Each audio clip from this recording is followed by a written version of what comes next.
Kevin Lau knife attack suspects taken back to the crime scene. Breakfast meeting between lawmakers and officials from Beijing's liaison office. And Russia pressing ahead with the annexation of Crimea.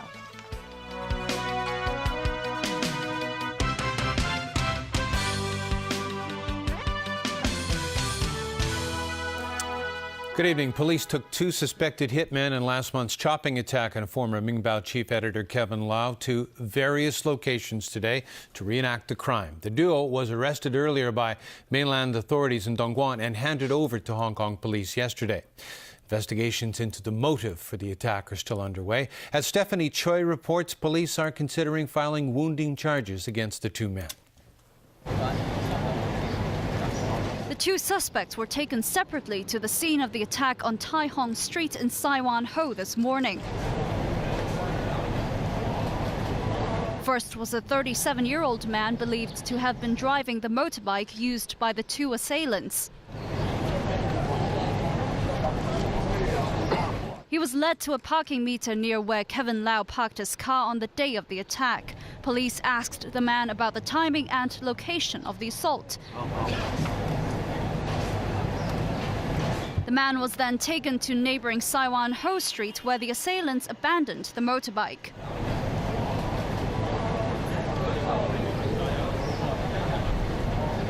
The second man is suspected to have hacked at Kevin Lau with a long knife. He was taken to a point further down the street from where Lau was attacked. Police placed a mannequin at where Lau could have been standing. The suspect then pointed a knife to the back of the mannequin to show where Lau would have fallen. Officers later clarified that the suspect was probably confused over the exact location where Lau was attacked.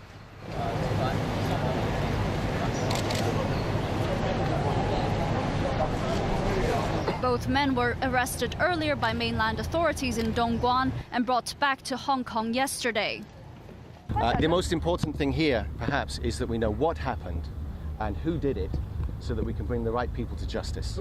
Kevin Lau was going to cross the road to have a meal at this restaurant on the day of the attack. The assailants then came up from behind him and hacked him with a weapon. Lau collapsed right here on the pavement. His attackers then ran to fetch a motorbike parked nearby and fled. This afternoon, the suspects were taken separately to two different shops on Shanghai Street in Yau Ma Tei. It's believed they bought the knife in one of the shops. They were then taken to a location near Kent Road in Kowloon Tong. Police sources say the attackers met here at a car park to board a motorbike that was stolen earlier in Shengshui. Kevin Lau lives in Kowloon Tong. They followed him across the harbour to Sai Wan Ho and attacked him when he got out of his car. They then fled the scene of the crime on the bike and abandoned it nearby. One of the attackers then left in a private car and the other in a taxi. The two then met up again later near the Ngtung River in Shengshui, where they disposed of the weapon before fleeing to Dongguan. Divers spent much of the day searching for the knife in the river near Jockey Club Road and Mankam Tow Road. Secretary for Security Lai Tong-kwok said during a LegCo committee meeting today that nothing has been ruled out in the investigation into the motive for the attack, including possible links to Kevin Lau's work as a journalist. Lau suffered multiple chop wounds on his back and legs during the attack on the 26th of February. Apart from the two suspects caught in Dongguan, police also arrested 9 other people in Hong Kong. All 9 of them have been released on bail. Stephanie Choi, TVB News. Differences remain between Beijing and pan-Democrats over political reform. This emerged from a breakfast meeting today attended by a group of lawmakers and representatives of the central government's liaison office. Rachel Lung reports. Today's breakfast meeting marked an attempt to narrow the differences between Beijing and Hong Kong legislators, especially those from the Democratic faction. 14 legislators from different parties were there. Gary Fan of the Neo-Democrats presented a petition to officials of the central government's liaison office. I call on the central government liaison office representative to allow Hong Kong people to have public nomination in 2017 7 chief executive election, and also to call on the central government to abolish the functional constituency for the 2016 Legislative Council election. The Pan-Democrats' message: Hong Kong wants true democracy. But if every model that we have put forward is unacceptable to Beijing, then we find it very difficult to see how we can continue to meet with representatives of the central government and to discuss political reform. So I do wish that there is some indication from the Beijing government that there is still room for us to continue our discussion on political reform. Chief Secretary for Administration Carrie Lam put on a brave face, even though she acknowledged that differences remain after today's talks. I would say that over the 1.5 hour meeting, the atmosphere was very good. Everybody has a chance to express their view in a very rational manner. Today's was the first of a series of breakfast meetings hosted by the Chief Secretary for Administration, Carrie Lam. She also leads the public consultation on constitutional reform, which is due to end in a matter of weeks. The government has all along said the proposals must be within the framework of the Basic Law, and today the message was no different. Also today, Pan-Democrats announced they would present 3 demands to the central government before deciding whether to visit Shanghai next month. Among them, direct talks in Shanghai between Pan-Democratic lawmakers and central government officials in charge of political reform. They also want Beijing to respond to the various reform proposals presented by Pan-Democrats. In another development, a group led by legislator Lee Cheuk-yan plans to stage the first round of a hunger strike next Friday in protest of the screening of chief executive candidates. Rachel Ling, TVB News. Russia is pressing ahead with the annexation of Crimea. That's despite fresh Western sanctions in response to Moscow's takeover of Ukraine's Black Sea Peninsula. Jameson Wong has more. The dispute over Crimea worsened as both sides toughened their stance. Russian President Vladimir Putin today approved a draft bill for the annexation of the Ukrainian peninsula. It still has to be signed by the leaders of Russia and Crimea, approved by the Constitutional Court, and ratified by Parliament. Putin addressed both houses of the Russian Parliament as he staked Moscow's claim to the disputed region.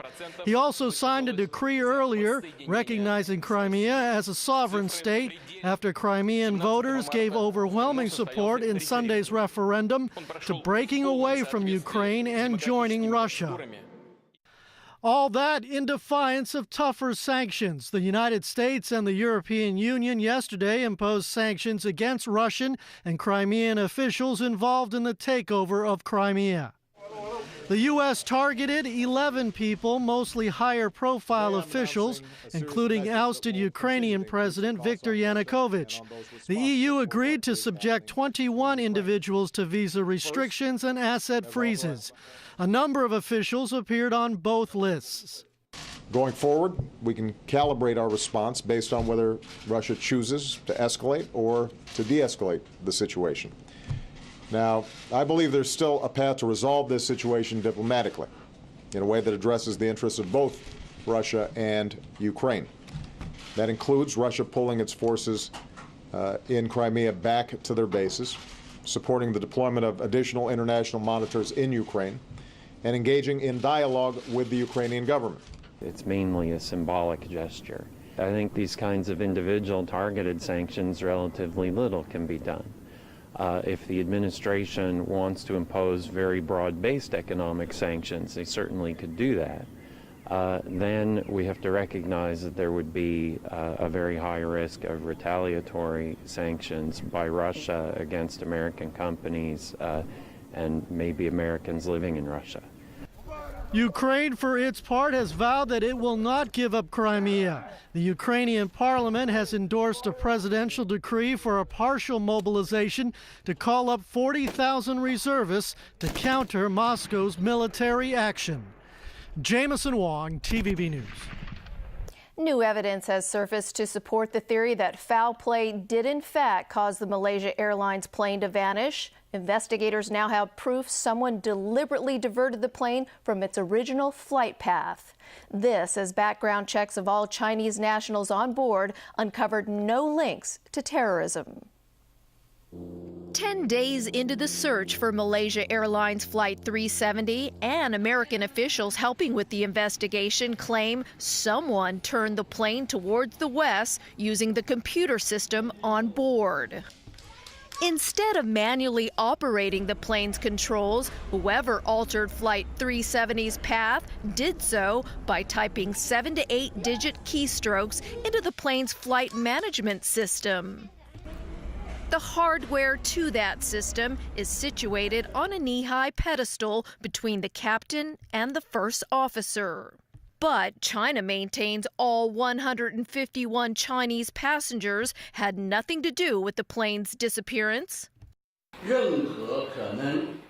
China's ambassador to Malaysia says a thorough investigation has ruled out terrorism or hijacking by any Chinese nationals on board.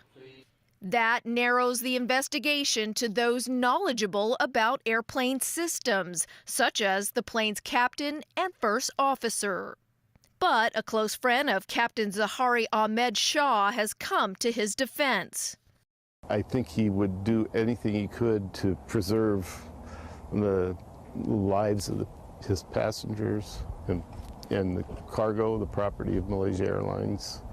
He was really proud of that company. Recognizing this probe is like finding a needle in a haystack, Malaysian authorities are turning to satellite data. But I can confirm we have contacted every relevant country that has access to satellite data. The International Charter on Space and Major Disasters has provided China with 11 international satellites linked to the missing flight. Even though the data covers more than 1 million square kilometers, the Charter's 15-member organizations have agreed to help China. In Beijing, Foreign Ministry spokesman Hong Lei says a total of 21 satellites are now dedicated to searching for the jetliner. Investigators also say they have not ruled out that the plane may have touched down on dry land after being deliberately steered off course. Thailand's government is lifting the state of emergency in Bangkok and surrounding areas as violence related to the country's political crisis has eased. The state of emergency was declared in January after anti-government protesters threatened to shut down the capital by blockading key intersections in government offices. They're demanding the resignation of caretaker Prime Minister Yingluck Shinawatra. 23 people have been killed and more than 700 wounded in the political conflict since November. But violence has died down in recent weeks and the crisis has entered a new phase, with Yingluck facing a number of legal challenges. The Thai cabinet said today, starting Wednesday, the state of emergency will be replaced with a less severe security law. And still ahead in our newscast, the MTR to increase the frequency of trains next month. Cooperation between public and private healthcare sectors to be enhanced. And a survey suggests 1 in 10 Hong Kong residents is a millionaire.